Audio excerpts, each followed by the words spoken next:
আসসালামু আলাইকুম ওয়া রাহমাতুল্লাহি ওয়া বারাকাতুহু। নাহমাদুহু আলা রাসূলিল কারীম, আম্মা বা'দ, ফাআউযু বিল্লাহি মিনাশ শাইতানির রাজীম। বিসমিল্লাহির রহমানির রহিম। সম্মানিত ভিউয়ার্স, আজ খুবই গুরুত্বপূর্ণ একটি বিষয় নিয়ে আপনাদের মাঝে উপস্থিত হয়েছি। বিষয়টি হলো সুন্নতের থেকে মর্যাদাবান নামাজ হলো ফরজ। যদিও আমাদের সবথেকে বেশি সমস্যা হয়ে যায় সেটা হলো ফজরের নামাজের 2 রাকাত সুন্নাত।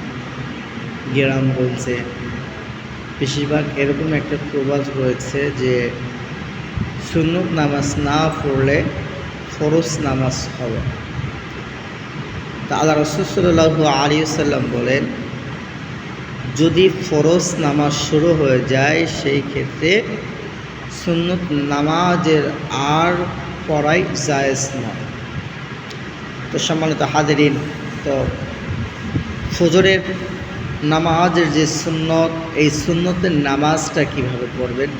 সুন্নতের নামাজের বিষয়টা হলো আল্লাহ রাসূল সাল্লাল্লাহু আলাইহি ওয়াসাল্লাম বলেন, যদি জামাত শুরু হয়ে গেছে, জামাতে শামিল হওয়া পরবর্তীতে সূর্য ওঠার পর সে যেন কাজা 2 রাকাত সুন্নত নামাজ পড়ে নেয়, অতএব ওই নামাজটা আপনার কাজা হয়ে গেছে।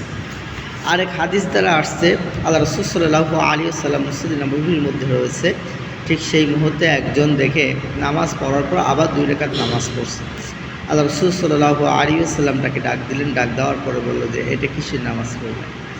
সে সময় সেই লোকটি আল্লাহ রাসূল সাল্লাল্লাহু আলাইহি ওয়াসাল্লামকে জবাব দিলেন যে আমি এটা সুন্নত নামাজ পড়েছি। আল্লাহ রাসূল সাল্লাল্লাহু আলাইহি ওয়াসাল্লাম আর কোনো কথাই তাকে বললেন না। তো সম্মানিত হাজিরিন, এই হাদিস দ্বারা বোঝা যায়, যদি আপনি ফরজ নামাজ পড়ার পর যদি দেখেন যে না, আমি এই সময়ের মধ্যে আমি সুন্নত নামাজ পড়তে পারবো, তাহলে উত্তম হবে ওই সময়টাই আপনাকে সুন্নত নামাজ পড়ে নেওয়া। এই ক্ষেত্রে আমরা অনেক কিছু অবলম্বন করতে পারি। এই জন্য বিশেষ করে দেখা যায় যে ফজরের নামাজ শুরু হয়ে গেছে, আগে আপনি ফরজ নামাজে শরীক হওয়া। অন্যথায় নামাজ হয়ে গেছে, সূর্য ওঠা ভাব, তাহলে পুনরায় সূর্য ওঠার পরে 2 রাকাত সুন্নত নামাজ কাজা আদায় করে নেওয়া। আল্লাহ সুবহানাহু ওয়া তাআলা আমাদের সকলকে সঠিক বুঝ আমাদের মধ্যে পয়দা করে দিক, আমিন। এই বলে শেষ করছি।